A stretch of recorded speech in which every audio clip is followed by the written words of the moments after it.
I'm not sure I want to bring this up, but it's sort of with me. Can you create an illness in another person?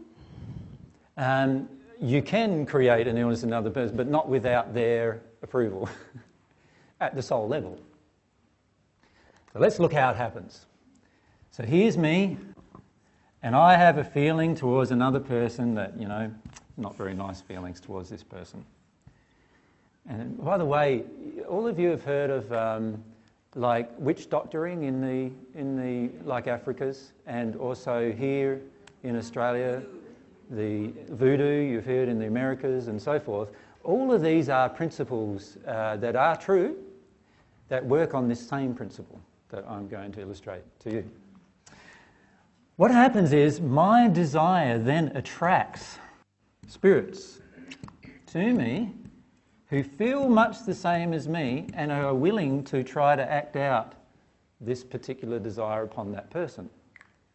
And if this person has some kind of emotional connection to one of those spirits who can cause an illness, the person will actually attract the spirit through that emotional connection, and now that spirit can cause a physical illness in their body.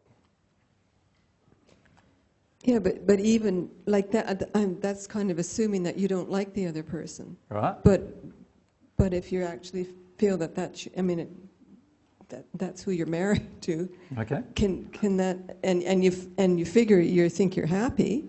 Mm-hmm. Can that still operate? Well, it can still operate, yes, but it has to have the approval of both parties in terms of their emotional approval. Remember what I desire create. So let's say this is my partner now, male partner, I'm assuming, right? So here's my partner, and my partner's getting a sickness of some kind. Right. Now, if my partner is hooked into emotional approval from women, right, hooked into giving the woman everything she wants,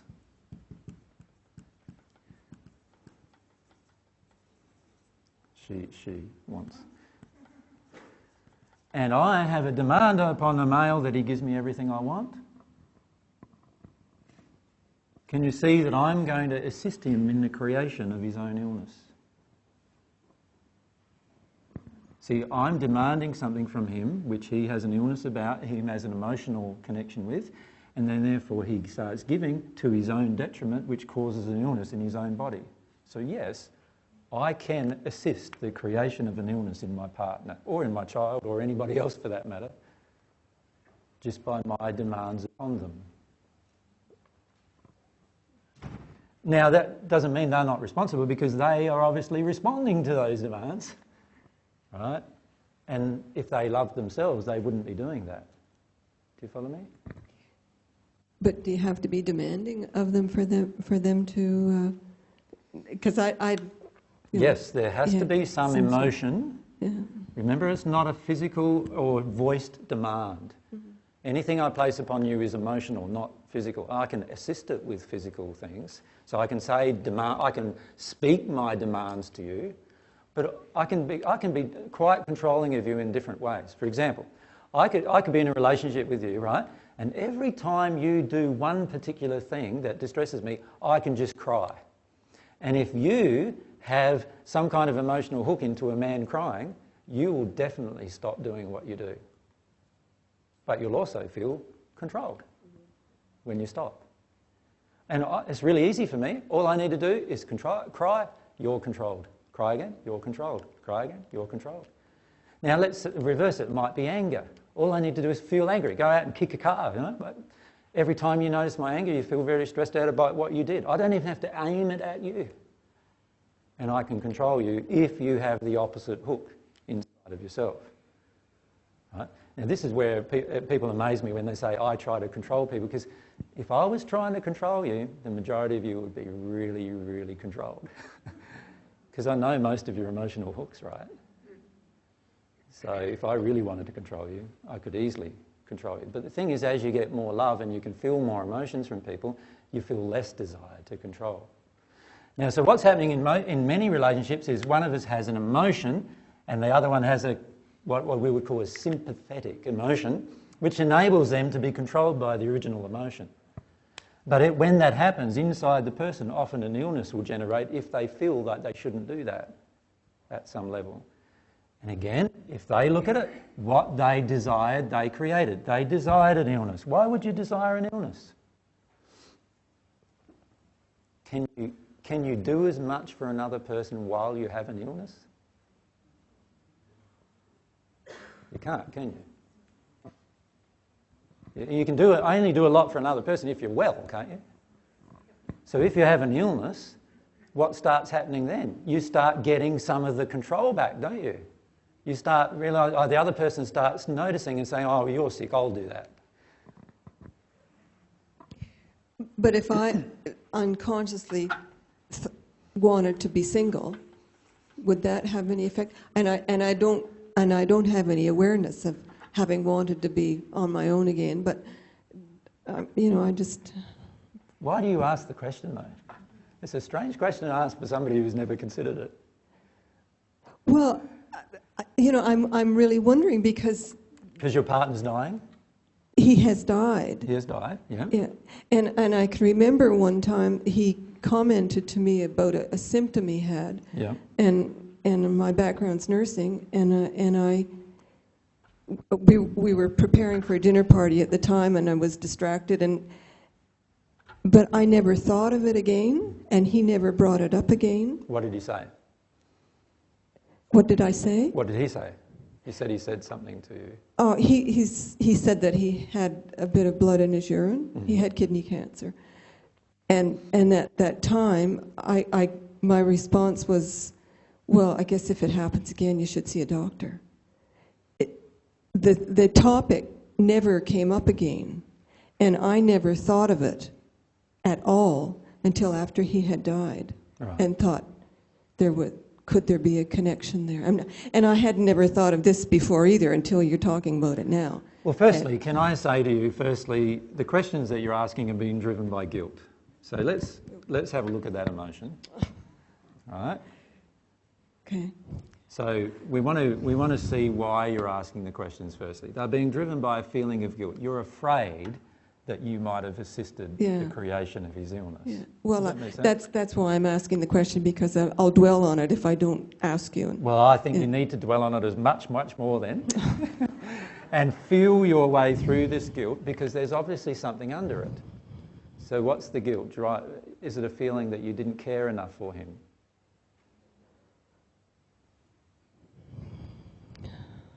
What's the feeling that's there that drives them? Well, I guess I'm feeling that our marriage could have been better than it was, and right. Part of that was my fault, I guess, or so you feel how I reacted. Yeah. You need to allow yourself to go into these emotions, because that's what's prompting a lot of your questions. The answer to your question, not your emotions, is that actually, yes, through our emotional desires, we can certainly impact upon another person if they have a corresponding emotional injury that they'll respond to. And yes, that can certainly cause an illness and even their own death by responding to our desire or our demand, let's call it. Because desires are never demanding, so let's call it the demand. So if I have an emotional demand, like an emotional addiction, an emotional demand on the other person at some point, if they have an emotion where they will actually feel that demand and respond to it, then that can certainly create an illness in their own body. So in a way, I have assisted in the creation of their illness. Mm-hmm. Does that make sense? Mm-hmm. Obviously, they needed to be a party to it. Yeah. Otherwise, I couldn't. So I can't take full responsibility for the fact that they created the illness, because remember what they desired, they created. They created the illness for a reason. And a lot of times we create illness so that we can get off the hook of something, right? I know in my life, I used to get sick on the average every month for 1 week solid. And when I say sick, I mean sick. I was like bedridden sick, right? For a whole week every single month for the majority of my life, from the age of about 18 to 33. The reason why I created that, my creation, right? The reason why I created that was because I would be doing so much for everybody else the rest of the time that I had not a single amount of time to even take any space for breathing for myself, basically. And so I needed a week off every month. And I created it by getting sick. Now, the instant I realised that, I stopped doing all of these other things that were creating this busy life and all these other things. And ironically, from that moment, I never got sick again unless I had some other issue going. But for nearly 7 years, I didn't get any sickness after that moment. Right? And the only time I did was when I was in denial of another emotion. Right? So I'd gone from the year 18 to 33, so how long's that? That's about, what, 15 years? I went 15 years getting sick every week just to get out of doing things, every month, just to get out of doing things for other people, because that's what I was doing the rest of my life. And I created it. And the instant I realised it, and the instant I actually allowed myself to feel about the emotional reason for that, which was lots of things about hooking in desire for approval, desire for acceptance, desire to be doing the right thing, and all these other hooks that I had into that, and I started dealing with those emotionally, the instant I did that, I never got sick for 7 years. That's a big change, isn't it? Right? It blew me away. If somebody had told me before that time that all of my sickness was self-created, I would have laughed at them. I'd been sick from the moment I was born, basically, from what I can remember. Right? I can remember being in hospital 2 years of age, having a bowel operation, to have part of my bowel removed because I was so sick all the time. And then just a series of things going on all through my life where I was always sick, I always had a runny nose.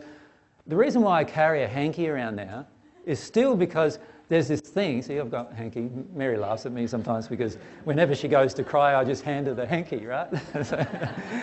But before, what would happen was, I needed this hanky, and I used to carry 4 around with me because 1 was never enough in a day. And my nose would be constantly streaming. I used to take these medication, I don't know if you've heard of them, they're old medication called Zadine or whatever it is. Those of you who've had runny noses years ago would probably relate to it. And they used to dry up everything, not just your nose, right? And so I'd either be popping one of these things or be out with a hanky. That was my life for most of my life. All of that stopped. The whole lot of that stopped when I started allowing my grief to flow. It was all just about me not wanting to feel grief, the whole lot. And the instant I started allowing my grief to flow, I didn't have to do that anymore either. So I haven't taken any medication from that 13 years ago that occurred, and I've never taken any medication since that point in time. Right? And I was as sick as a dog all the time. And I created it. And I didn't, if I knew that, if I remembered this particular thing at that time, I would have gone, wow. But that's what it caused me to see. That I saw, what's going on with me? Why am I doing this? God, I always had this belief inside of me that God created a perfect system here. This body is a perfect system. So if a perfect system isn't working properly, there's got to be a reason. Right? Why is it that your body can expel millions of germs a day and you breathe them in every moment? Right at the moment, you're breathing in millions of germs. You know that? Right at the moment, you're doing it. And your body says, all right, no, don't want that one, don't want that one, don't want that one. Gets rid of them, fine. So why do you catch one of them then? You know what you call catch one of them. Well, because you wanted it. That's why there's emotion that's saying, I want this somewhere. And we need to look at it, because what we desire, we create. Right? So yes, your husband created this as well. And yes, there is a possibility that because of a projection from you, he actually responded to that projection from you and that created some of his problem. But it's not the only problem, because he must have wanted that emotion from his childhood. So it's an unhealed childhood emotion that would have caused all of these things. The issue for you emotionally, though, is that you feel a heap of guilt and you need to allow yourself to feel your way through the guilt. Yeah, because I think it was quite strange that symptom that he reported, neither of us ever mentioned again. And not even when he was actually diagnosed, which would have been about 2 or 3 years after that, when it had already metastasized and whatever. But the subject never raised its head again. So that, to me, that's what I was more wondering about, was I or somehow repressing that thought?